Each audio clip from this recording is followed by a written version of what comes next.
Hi, this is Jeff Hicks from TFT, and today I want to discuss how to change the cartridge on the CrewProtect 20. The design's a little bit different than the CrewProtect 100. The CrewProtect 20 has the cartridge on the back side, and there's two tabs, one on either end. You want to depress those and pull the cartridge out. The used cartridge can simply be thrown away as trash, and then when you get the new cartridge, you want to take it out of the bag.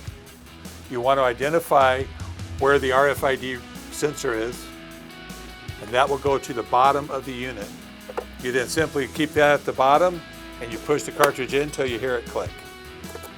Then you want to go ahead and turn the unit on, and you should see all the lights flash, and then the blue light will stay on, indicating that everything is working properly. If the light isn't on, you may have put the RFID reader on the wrong side.